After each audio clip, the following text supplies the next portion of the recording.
Olá, no ar mais um Clipe Eletrônico. 6 anos após a sanção da lei anti-álcool no estado de São Paulo, o número de multas diminuiu mais de 80%. Será que os estabelecimentos se adaptaram às regras ou a fiscalização é insuficiente? Bom, para discutir essa questão, entre outras aí que envolvem esse assunto, eu recebo hoje a Ana Cecília Marques, que é integrante do Conselho Consultivo da Associação Brasileira de Estudos do Álcool e Outras Drogas. Tudo bem? Seja bem-vinda. Obrigada. Também com a gente a Natália Oliveira, que é presidente do Conselho Municipal de Políticas sobre Drogas e Álcool. Obrigado pela presença, Natália. Seja bem-vinda também. Obrigada. E, completando a nossa mesa aqui, o Osmário Clímaco de Vasconcelos, que é diretor de fiscalização da Fundação Procon de São Paulo. Osmário, obrigado pela presença também. Boa tarde a todos. Lembrando que você que está nos assistindo também pode participar, enviando a sua pergunta para a gente durante a nossa transmissão ao vivo pelo Facebook ou também pelo telefone 3396-4944.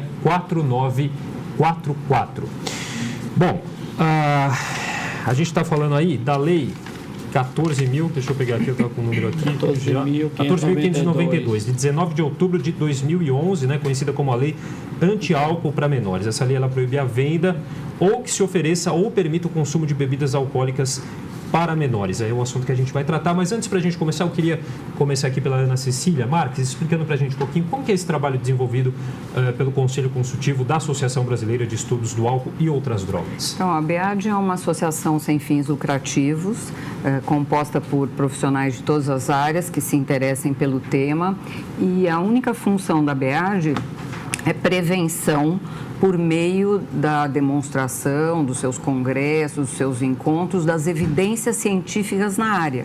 Então, a BEAD não é uma associação que faz assistência, pode influenciar políticas também, quando é convidada, mas a função mais importante é prevenção, trazer à luz da sociedade os conhecimentos científicos, as evidências com as melhores práticas para debate, internacionais e nacionais.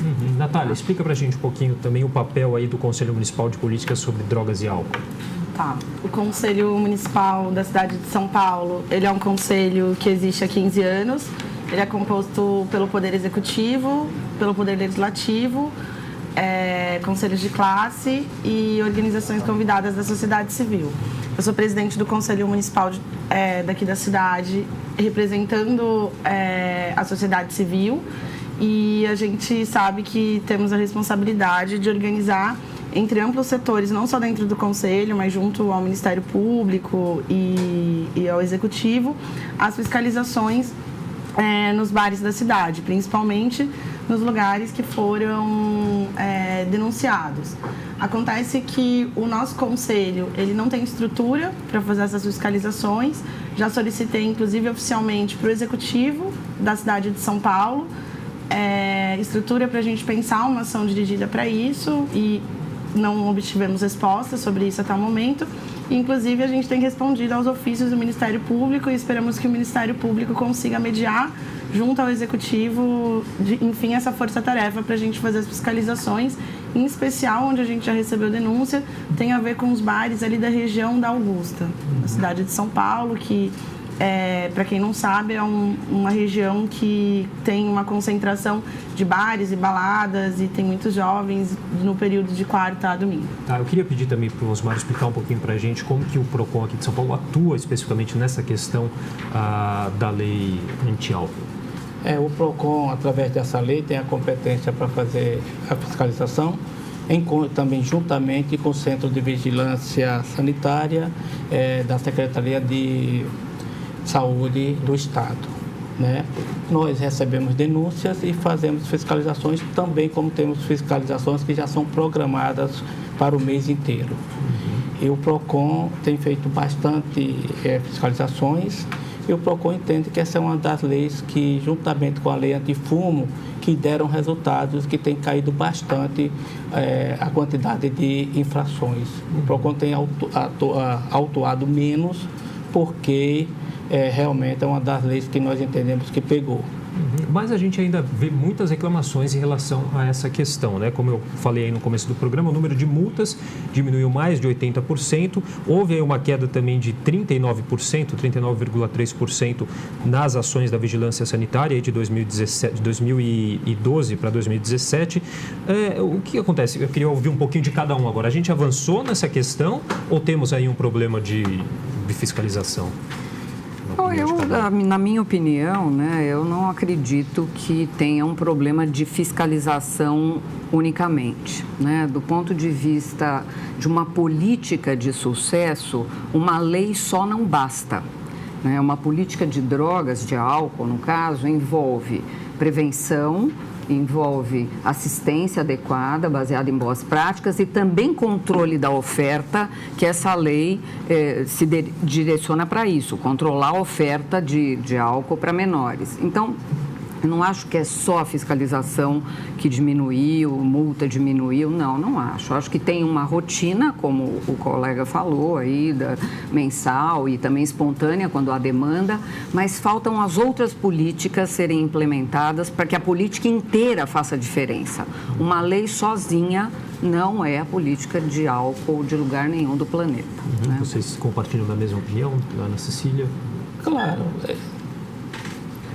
Compartilho exatamente dessa opinião, né? O tripé é prevenção, cuidado e atenção, e a repressão da oferta, seja das drogas ilícitas e também das drogas, como o caso do álcool, para menores, né? Inclusive uma prevenção que seja articulada com os setores da educação, nas escolas, os equipamentos de esporte e lazer, e também com amplas campanhas de conscientização da sociedade, né? Inclusive com a associação de comerciantes, o comerciante entender que o lucro que ele deixa de ter ao ofertar essa bebida, ele está garantindo uma espécie de retorno para a sociedade, né? Se a gente vai prevenindo esses jovens e educando e ensinando para o uso de substâncias, ele vai, inclusive, poder ter menos problemas dentro do próprio estabelecimento dele, né? Então, não é um lucro que ele deixa de ter, é um lucro para toda a sociedade quando esse comerciante cumpre a lei.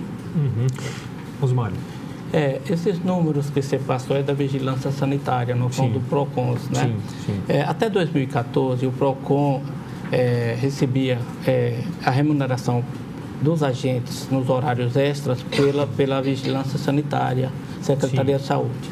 Em 2014, houve um decreto do governador e o PROCON passou a, ele mesmo, com recurso próprio, bancar essas fiscalizações. Diante disso, nós fizemos uma programação e não diminuímos em momento algum, até porque o PROCON teria como financiar essas campanhas, tá? Então, nós mantivemos uma média de 750 fiscalizações por mês, são 3 equipes que vão à rua e faz essa fiscalização em todo o estado, claro, mas no estado de São Paulo temos a equipe própria do estado de São Paulo. No interior, nós temos convênios com as prefeituras, onde também é feita essas fiscalizações pelos nossos núcleos regionais, tá? Então, o PROCON tem sido bastante atuante e não teve essa queda realmente no nosso número de fiscalização.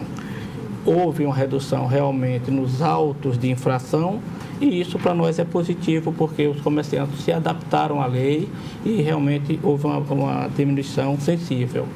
Mas está sempre atuando, quando aparece o problema, nós estamos sempre fazendo autuações. Agora, a gente tem também uma lei municipal, né, que foi regulamentada em 2008 pelo ex-prefeito Gilberto Kassab, que prevê a participação da prefeitura tanto na repressão como na conscientização sobre o consumo de bebida alcoólica, né? E esse decreto diz que o Conselho Municipal de Políticas Públicas de Drogas e Álcool, o COMUDA, que seria o responsável por coordenar essa implementação dessas ações, né? Algo que na prática acabou não acontecendo, né, Natália? Por quê? Exato. Eu vou falar do histórico que eu tenho disso no município. Essa lei, ela vem na esteira da lei estadual. E ela faz parte de um período que o Conselho Municipal, ele tinha a estrutura, ele ficava localizado na Secretaria de Participação e Parceria, que existiu até a gestão Kassab e foi extinta logo no início da gestão Haddad. Desde então, o conselho ele ficou sem nenhuma estrutura. Ele ficou só sendo acompanhado pela Coordenadoria Municipal de Política de Álcool e Drogas, que fica localizada na Secretaria de Direitos Humanos, mas que não contava, inclusive contava com um funcionário só, né, para apoiar o conselho e apoiar todas as políticas municipal de drogas.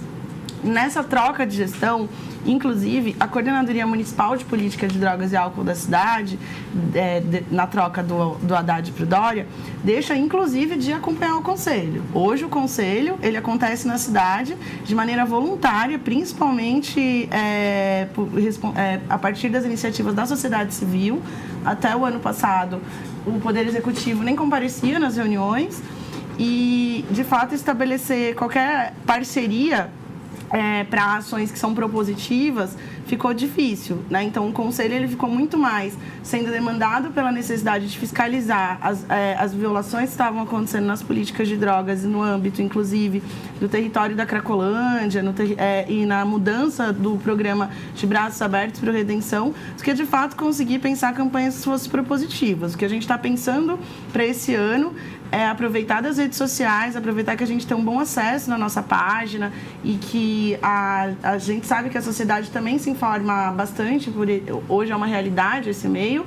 A gente quer criar uma campanha para a Copa do Mundo, aproveitando que na Copa do Mundo tem um incentivo ao uso de bebida alcoólica, tem um aumento de propaganda desses setores das bebidas alcoólicas na televisão. A gente queria aproveitar esse mote para chamar a uma campanha de conscientização e responsabilidade, mas a gente sabe que isso é muito limitado diante do volume que tem de publicidade para esse tema num período como Copa do Mundo, por exemplo, mas é o mínimo que a gente consegue fazer porque a gente tem muito compromisso com essa pauta. Né? Falando em limitado, a gente tem em todo o estado cerca de 4.000 funcionários habilitados aí para fazer esse treinamento aí em ações nessa questão, né, dessa lei, né? Houve também uma capacitação aí de 500 pessoas, acho que para fazer essa fiscalização no município, né? É suficiente esse número? Não. Na opinião de vocês? Do meu ponto de vista, não é suficiente, porque eu acho que eu tenho uma experiência em municípios pequenos. Essas ações não chegam no município pequeno, né? Elas são mais restritas aos municípios com mais de 200 mil habitantes, né? Que têm mais profissionais, mais funcionários, mais recursos, estão mais próximos da capital do estado e, portanto, fazem essa política funcionar um pouco melhor. E, além disso, é a mesma questão da integração das outras ações. Se não houver prevenção, o comerciante ele vai receber a visita da fiscalização, ele vai se comprometer a cumprir a lei, você sensibiliza e dali uma semana ele continua a vender para menor. A gente fez essa experiência no interior, no município bem pequenininho, quase 70% dos comerciantes vendiam bebida alcoólica para menor. Fizemos uma ação de sensibilização, de mudança, de conversa, né, de fazer uma ação de lobby até comunitário, que é uma ação preconizada, né, que funciona para a saúde, para questões da saúde, funcionaria para essa também. Depois de 2 anos fazendo todas essas ações de sensibilização, voltamos a fazer um teste do poder de compra do adolescente. 100% das meninas estavam conseguindo comprar quando era 65% na ação de compra antes da sensibilização. Então, o que isso nos diz? Que falta a integração das outras políticas e mais, que a propaganda é maciça. Uma campanha de prevenção universal apenas não funciona para combater a propaganda. A propaganda vende o produto, vende para a mulher, vende para a menina e nós ficamos enxugando o gelo. Agora, essas ações de sensibilização, elas atingem também os próprios adolescentes e os pais deles? Acho que é importante também. As ações de sensibilização foram feitas em todos os segmentos sociais. Foram feitas na educação, escola municipal, por meio da escola de pais, escola estadual, por meio da escola de pais. São programas do governo e que o município adota. Foram feitas ações no CRAS, no CREAS, onde as famílias buscam ajuda ou por problema de drogas ou por outros problemas. No comerciante, que é ação local, objetiva, direta, inclusive oferecemos capacitação para os comerciantes na Câmara Municipal, aberta para a sociedade. e nada disso mudou a venda para menor. 100% das meninas com menos de 18 anos compraram bebida alcoólica sem pedir o documento, sem qualquer restrição. É aquela velha impressão que a gente tem que no Brasil as coisas só funcionam quando há punição, né? Porque parece, pelo que você está falando, esse trabalho todo de sensibilização não surtiu resultados. Não surtiu. No caso, quais são as punições para os agentes dessa questão envolvidos aí, os comerciantes ou os adolescentes que compram a bebida alcoólica, os menores de idade? Há punições? Como que são essas punições? Porque, pelo que a gente tem, nenhum estabelecimento foi fechado até hoje, né? Por burlar essa lei, né? Lá nesse município nós fechamos um. Fechou? Fechamos um. Os estabelecimentos são autuados, as multas são até razoavelmente altas, não é? E depois da reincidência, sim, pode ser encaminhado para a cassação do CNPJ, da empresa, da Receita e da Secretaria da Fazenda também. E podem ser fechados, sim. O que nós falamos, eles têm se adaptado, pelo menos na cidade de São Paulo, nós temos vendo que houve uma melhoria muito grande. Temos que ter muito cuidado também com as conveniências de posto de gasolina, porque o adulto entra e compra e leva para o menor. Só que a lei, ela é mais ampla. Usar, mesmo que você esteja lá fora usando, quem é o responsável é o estabelecimento que vendeu. E também ele pode ser autuado. Não é só a compra pelo menor. Um adulto pode comprar, mas se estiver usando naquele estabelecimento, aquele estabelecimento também pode ser autuado e até fechado. Mesmo que ele não tenha vendido aquela... Exatamente. Não pode, o uso no local também é uma infração. Ainda sobre essa questão da sensibilização, a gente vê muito essa questão da bebida alcoólica perto de universidades, escolas. Essa sensibilização, ela atinge também essas escolas, essas universidades, enfim? A fiscalização, ela vai até os locais perto da faculdade, naqueles bares, para verificar se tem menor. Só que, geralmente, na faculdade, o aluno entra já está ali de 17 para 18 anos. E após 18 anos, já não cabe, essa lei já não pune, não é?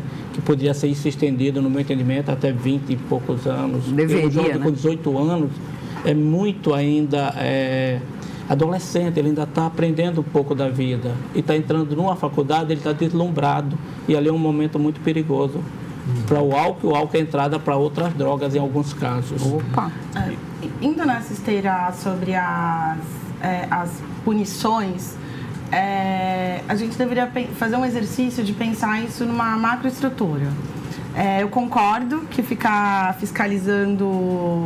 Se a gente começar a fechar todos os estabelecimentos, o que a gente vai fazer é ter um impacto na geração de renda de uma determinada comunidade e a lei vai continuar sendo desrespeitada. A lei de tabagismo no Brasil efetivamente diminuiu o número de pessoas que fumam porque ela teve um conjunto de ações que foram nacionais. Alta tributação, então vender cigarro ele vai deixando de ser uma coisa que é lucrativa para o comerciante, né?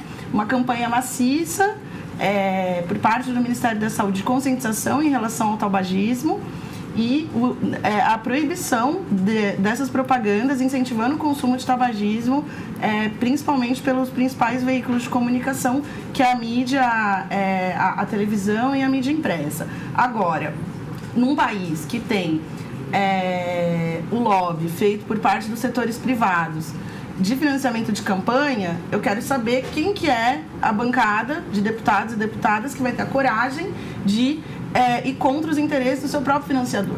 Esse é um problema que é estrutural para a gente também conseguir vencer esse desafio que é de toda a sociedade, né? Então, esse setor do empresariado, inclusive, é um setor que é multinacional, ele não tem regulação nenhuma. E, na verdade, são eles os grandes sujeitos que estão lucrando com essa desregulação e com esse não funcionamento da lei. Mais do que o dono do bar, mais do que o dono da padaria, né? Então, eu quero entender ainda quem vai ser o governante que vai ter coragem de enfrentar esse setor da economia. O que a gente vê acontecendo às vezes também vai aquele maior de idade, vai lá, pega a bebida e entrega para o menor de idade, né? Há como fiscalizar questões assim como essa? Só nesse entorno, né?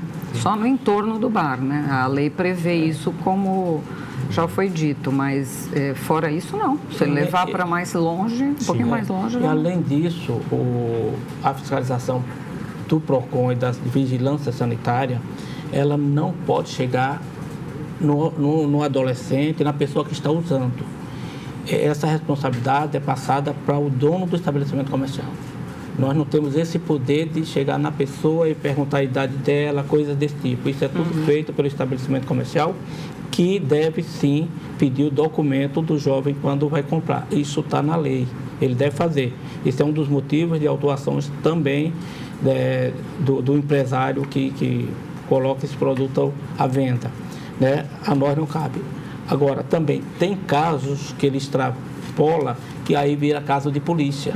E realmente cabe à polícia militar e em alguns casos, chega até um inquérito policial na Polícia Civil.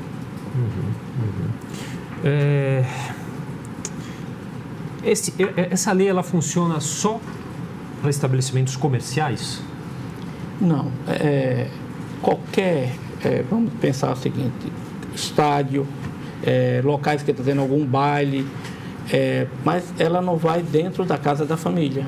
E isso também é um outro ponto, que nem a doutora falou, que precisa de que os pais também participem disso tudo. Porque o que nós temos hoje, quase tudo estão deixando para o Estado resolver. E a família, não é? Não só nesse caso, como em vários outros casos, nós temos visto que tudo é para o Estado resolver. E não, a família é o elo mais importante, maior que o Estado. A família veio antes do Estado. Você entendeu? Isso tem que sair o exemplo, tem que ser de casa. O pai que tem que cobrar. O pai tem um filho com 17, 18, 20 anos, porque aí eu não vou nem seguir a lei, que chega em casa alcoolizado, ele não vai indagar, ele não vai saber como que ele conseguiu essa bebida, qual será o próximo passo dele, porque começa com a bebida e pode entrar em outras drogas mais pesadas, porque está prejudicando o filho dele. A cognição desse rapaz, dessa menina, vai ficar prejudicada para o futuro. Ele está formando e está formando ainda a sua vida profissional. Então, é uma responsabilidade, no meu entendimento, muito grande da família. Olha só, de acordo com a Organização Mundial da Saúde, a OMS, em todo o mundo, cerca de 11% das pessoas que bebem têm ao menos um episódio de consumo excessivo por semana. Os homens são os campeões. Para cada mulher que abusa da bebida, 4 homens fazem o mesmo. O levantamento feito pela entidade indica que homens brasileiros bebem até 24,4 litros de álcool por ano, enquanto que a média no mundo é de 6,1 litros. Já as mulheres bebem 10 litros em média. Mas eu acredito que isso tem mudado bastante com o passar do tempo, né? No caso das mulheres. As mulheres estão bebendo mais. Né? Estão bebendo cada vez mais e abusando. Inclusive o aumento, nós temos 2 séries históricas no Brasil, que são considerados levantamentos confiáveis, com metodologia e que representam o Brasil, 2006 e 2012. Então, antes da lei e depois da lei, né? Dessa lei não, mas da lei de drogas que mudou, essa lei estava acabando de ser promulgada. Mas, enfim, o aumento do consumo entre mulheres e mulheres jovens aumentou 40%. E os homens está estável o consumo. Eles são, é o perfil que abusa mais? É sim. É o perfil que tem mais problemas? É sim também. Mas o consumo entre mulheres está aumentando demais. E uma política para elas é imprescindível. Tem que ter um capítulo, dentro do capítulo das políticas de drogas no Brasil, para as mulheres, porque é diferente tratar de mulher, é diferente fazer prevenção e é diferente fazer prevenção para meninas. A menina tem um amadurecimento corporal muito precoce em relação aos meninos. Ela já tem um corpo de mulher com 14 anos. E o comerciante entende que ela é uma moça, que ela pode beber e não perde o documento. Isso é uma cultura que existe aqui no Brasil. Então, eu acho que para a mulher, nós teríamos que ter medidas muito mais específicas, melhor estudadas e urgentes. Porque, pela lei, o dono, o vendedor ali do estabelecimento, ele tem que ter esse discernimento para saber se a pessoa é maior ou menor de idade, para pedir o RG. Eu realmente nunca vi ninguém pedindo RG para um adolescente. Muito difícil. Mas cabe a ele. Ele que tem, a lei fala isso e é um dos motivos que nós fazemos a autuação quando realmente verifica que tem menor e ele não tomou as medidas legais que deveria ter tomado. Não, mas deixar para ele ter toda essa percepção, essa elaboração cognitiva, que olhe para a mulher e fala, eu acho que ela parece... Isso, eu volto, né? Eu acho que a gente concorda com essa questão. A política tem que ser um conjunto de ações. Só deixar que o comerciante resolva o problema não vai resolver. E é o que a gente assistiu lá no interior. Só a lei também não vai resolver. É de todos nós. Então, todas as pessoas têm que estar envolvidas. Ao PROCON, fiscalização, a nós cabemos fiscalizar. Fica bem claro. Entendo totalmente, como a doutora falou aqui, e vamos fazer uma comparação rápida com o cigarro. A lei do cigarro, ela praticamente hoje é cumprida na íntegra. Chega ao ponto hoje de que uma pessoa dentro de casa, da casa dele, quando vai fumar, vai para o quintal, vai para o jardim. Exato. Você entendeu? Houve fiscalização, mas houve uma campanha de conscientização muito grande. Agora, quanto à bebida, não tem a mesma conscientização e eu digo mais, a bebida ainda tem a questão de que os jovens se matam nos automóveis depois, no transporte. Aumentou também. Então, a campanha deveria ser muito mais rígida do que a campanha do fumo. Intensiva, né? E até concordando com o que o senhor, que o doutor trouxe, por que eu insisto que a gente precisa de grandes medidas de Estado? Porque são só essas grandes medidas de Estado que são capazes de mudar hábitos culturais. Claro. Né? Assim, eu concordo que a família tem um papel importante na prevenção e no cuidado. Não discordo. Agora é só uma campanha maciça capaz de mudar hábitos culturais. Enfim, até os próprios fumantes, hoje em dia, eu inclusive posso dizer que eu sou fumante, eu mudei os meus hábitos nos ambientes que eu frequento. E por quê? Porque eu sou uma geração que viveu esse hábito, vendo esse hábito modificando. É um outro exemplo disso? Questão do HIV/AIDS. HIV/AIDS é a mesma coisa. Teve uma grande campanha de prevenção quando o Brasil atingia níveis epidêmicos de HIV/AIDS. Quando o Brasil estabilizou esses índices, a gente diminuiu a propaganda, a gente diminuiu o incentivo à prevenção. E o que acontece hoje? Né? Os dados, inclusive, que não são divulgados, né? Inclusive aqui no município. Os jovens de 15 a 24 anos tiveram um aumento de apresentar com HIV positivo. Quem é essa geração? É a geração que não pegou campanha de prevenção em relação a HIV/AIDS, que não viveu o período no qual várias pessoas morreram em decorrência de complicações por conta da contração do vírus. Então, assim, as medidas de prevenção por parte do Estado, elas nunca devem ser diminuídas. E a prova é essa daí. Se a gente diminuir as ações rigorosas que a gente tem em relação à atribuição do cigarro, à prevenção, a gente vai voltar a ter um número grande de fumantes. Né? Eu fui procurada recentemente, inclusive, por empresas que querem introduzir o cigarro eletrônico aqui no Brasil, que estão tentando uma brecha na lei para introduzir o cigarro eletrônico, porque é isso, a gente está lidando com os interesses da indústria, os interesses da sociedade e as pessoas que são consumidoras, e a gente não pode exigir que todo mundo tenha o mesmo nível de informação, tanto para educar seus filhos, quanto para fazer as suas próprias escolhas. Então, a prevenção, ela precisa ser cada vez mais clara, ela precisa entrar dentro do lar das pessoas, para, de fato, a gente mudar os hábitos da sociedade. Agora, o Osmário falou aqui, né, que nessa questão da bebida, ela não tem a mesma conscientização, como a gente já viu na questão do cigarro, por exemplo. Eu pergunto para vocês, o porquê, né, que a bebida ela não tem esse mesmo grau aí de conscientização? Porque é mais difícil do que no caso do cigarro? Ou ainda não alcançamos o tempo necessário? Não, uma questão, o tempo, uma questão histórica. A política do tabaco veio antes, do álcool nós nem temos a política, né? Então, a política do tabaco veio antes. No Brasil, a lei é de 96. Depois da lei de 96, que deu tratamento, que deu prevenção, que deu tudo gratuito para o indivíduo que quisesse tratar, deu prevenção, deu controle da propaganda, 96 nós estamos falando, uma política bem antiga. Nós tivemos outras discussões da política, inclusive tentando atualizar a política do tabaco. E veio de encontro à nossa política, que é uma política até hoje olhada pelo mundo como uma política de sucesso, as ações internacionais. país. Nós estamos falando de uma economia mundial. Droga é a terceira economia do mundo, só perde para petróleo e armas. Nós não estamos falando de uma coisa simples de resolver. E esse esforço internacional se juntou com a nossa política e empurrou o carro para frente. Tá certo? O do álcool a gente engatinha. Nós não temos nada ainda. Nós estamos na mão dos produtores, o Brasil lucra muito com isso e perde muito com isso, nunca fez a conta. E a política do álcool continua na gaveta. Em questão de saúde, é mais difícil também? A saúde também está totalmente fora das ações. Por exemplo, nós temos ações do tabaco para tratamento do fumante na atenção básica. Nós não temos nenhuma ação para álcool em lugar nenhum. De vez em quando no CAPS. Por quê? Porque enviesa a cultura, mas falta uma política que trabalhe num tripé. Nós nunca tivemos prevenção de drogas no Brasil. Começou pela do tabaco. Então, o tabaco é o carro-chefe. A gente devia aprender com isso. Tem uma questão também que parece que é mais aceitável. Eu ia falar sobre isso. Não existe uma discriminação de quem bebe. Né? Hoje, inclusive, ainda é status social. Qualquer grande festa vai servir uísque, vai servir isso, tudo ainda é um status.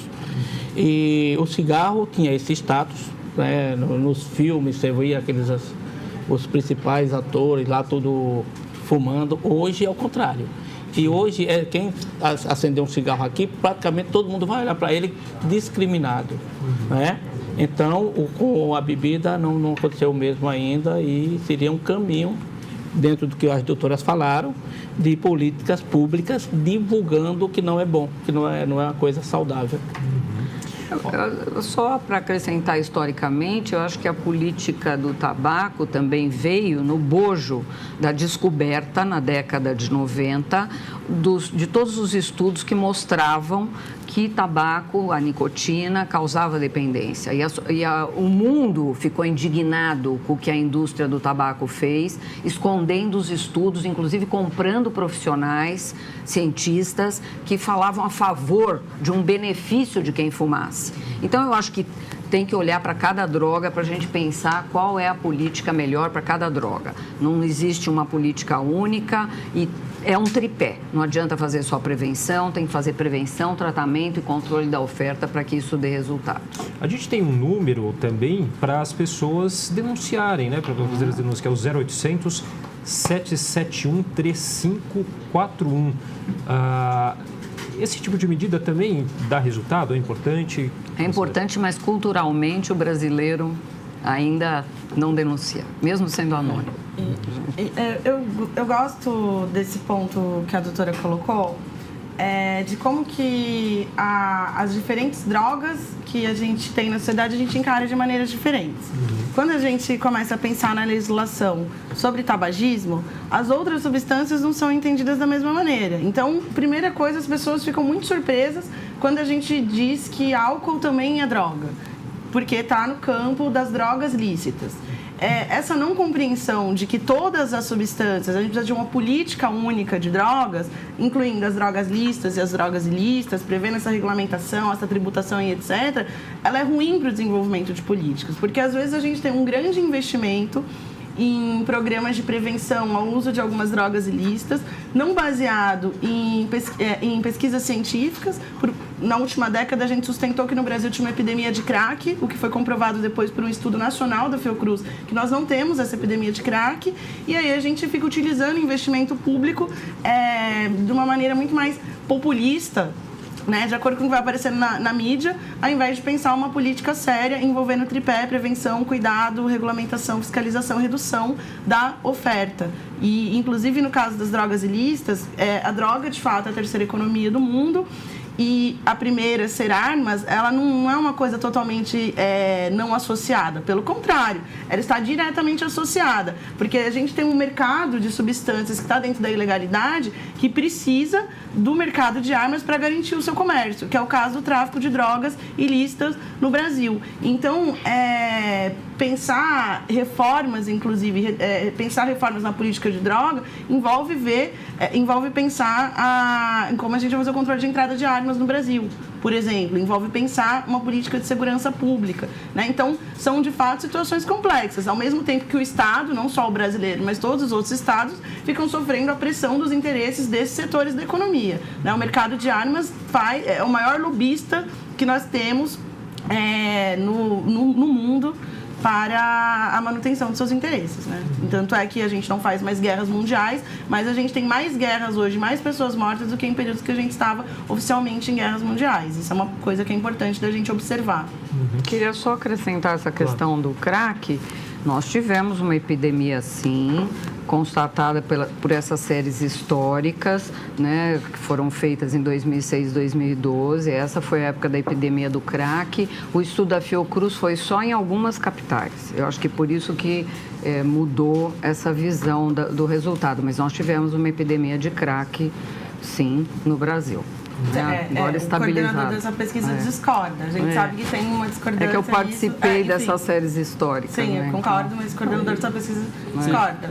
E até o momento, o mercado das drogas, aí eu não vou dizer que é crack, cocaína, maconha, qual, ainda ele é fortíssimo e é quem gira toda essa questão do armamento que ela falou, que no Brasil mais de 80% é ilegal.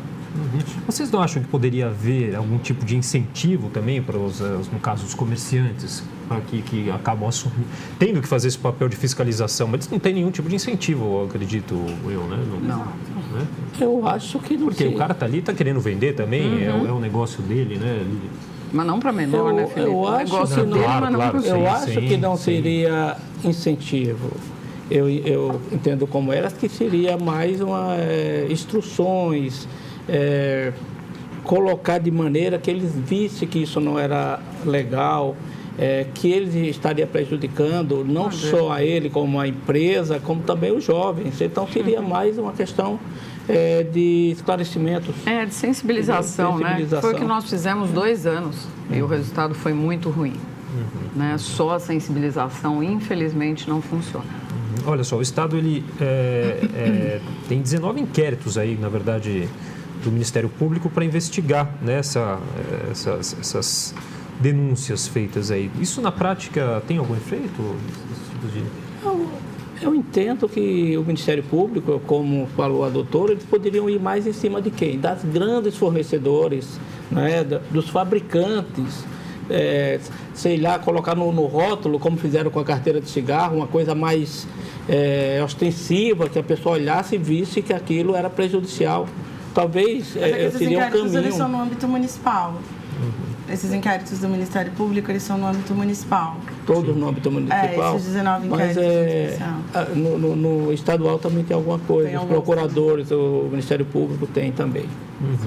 Bom, gente, a gente já está se encaminhando aí para o final do nosso programa, mas eu gostaria que vocês fizessem aí um balanço sobre esses 6 anos aí após a implantação da lei e já uma consideração final sobre o assunto. Podemos começar por você, Ana? Podemos. Vamos lá. Eu acho que a lei caduca. Toda lei caduca, né? Então, eu gostaria de ver a lei atualizada, com maiores recursos na própria lei, porque a lei é boa, do meu ponto de vista, é uma lei boa, que fizessem com que essa lei pudesse ser implementada em todos os locais do Estado, nos municípios pequenos e, obviamente, com mais recursos. Mas sem a política integral, que a gente voltasse, nós tivemos 5 anos trabalhando pelo Brasil inteiro para escrever a Política Nacional de Drogas, que precisa ser atualizada também. Então, por que não fazer essa atualização das leis, colocar uma lei para 21 anos de acesso à bebida, porque o cérebro aí sim vai estar com mais recurso para se defender de drogas que atuam no cérebro. Então, no final, se a gente não atualizar os nossos recursos, eles ficam deficitários. E eu acho que eu recomendaria uma atualização das nossas leis relacionadas ao tema e que isso faria bastante diferença. Depois de atualizar, implementar a política que é lei no Brasil desde 2006 e não saiu da gaveta. Continuar fiscalizando, né? Exatamente. Osmário. No âmbito da fiscalização, o que nós entendemos é que quando se cria a lei, tem que se dar estrutura para os órgãos fiscalizadores. O PROCON tem conseguido manter, com recursos próprios, as suas fiscalizações, mas também gostaria de ampliar. nós temos um plano interno do PROCON que aumentaríamos as equipes com mais estrutura para fiscalizar mais, porque o Estado é muito grande. E no âmbito municipal, como a doutora falou, está num momento sem nenhum apoio. O que é que temos que ver? Não adianta só fazer uma lei municipal se ela não tiver o apoio. Então, acho que nós estamos na casa certa, no local certo, para buscarmos esse apoio, doutora. Exato. Eu vim justamente por conta disso. Não é a primeira vez que eu venho nesse programa e eu sempre digo a mesma coisa, que o Executivo não dá respaldo para as ações do Conselho. Indo nessa esteira, a gente tem uma política nacional, um sistema nacional de política para álcool e drogas, e é importante a gente lembrar que nós temos muitos Brasis. Essa expectativa que a gente tem, agora criou a lei, essa lei ela vai acontecer da mesma forma em todos os lugares, com realidades totalmente diferentes, orçamentos, cultura, recursos totalmente diferentes, ela é um equívoco. Então, a gente sempre fica na frustração. Causa uma sensação, que eu não sei se é proposital ou não, de que parece que as leis não funcionam, de que parece que a política não funciona. Então, nesse sentido, a minha gestão ela acaba agora em dezembro. O que a gente está trabalhando junto à subcomissão de políticas de álcool e drogas aqui dessa Câmara, que é presidida pela vereadora Patrícia Bezerra. Nós queremos deixar como herança da nossa gestão pelo menos um projeto de lei que implemente um sistema municipal de política de álcool e drogas, já reatualizado, com as boas experiências que tivemos após o desenvolvimento do Sistema Nacional de Política de Drogas e Álcool. Tem experiência para ser ajustada, para ser melhorada, tem experiência que não deve ser repetida, né? Então, como que uma cidade do tamanho dessa não tem um sistema municipal integrado? E eu acho que o maior prejuízo ainda é que não fazer isso faz com que a cada 4 anos a eleição da cidade de São Paulo ela seja pautada por uma discussão reduzida no que se fazer na Cracolândia, né? Então, eu acho que é até uma responsabilidade que a gente tenta deixar enquanto conselho de melhorar o paradigma das eleições aqui na cidade de São Paulo. Vai ser melhor para todo paulistano. Para quem precisa da política de álcool e drogas, para quem não precisa, para quem está na Cracolândia, para os trabalhadores que estão em outras regiões da cidade, que também recebem pessoas que usam drogas, e para ver se a gente melhora, inclusive, a qualidade da discussão das eleições aqui no município. Tá certo. Gostaria de agradecer, então, mais uma vez aqui os nossos convidados, a Ana Cecília Marques, que é integrante do Conselho Consultivo da Associação Brasileira de Estudos do Álcool e Outras Drogas, também a Natália Oliveira, que é presidente do Conselho Municipal de Políticas sobre Drogas e Álcool, e o Osmário Clímaco de Vasconcelos, diretor de fiscalização da Fundação PROCON de São Paulo. Muito obrigado pela participação e pelos esclarecimentos. E agradeço também a você que nos acompanhou em mais um programa Clipping Eletrônico. TV Câmara São Paulo, a política da cidade passa por aqui. Até mais.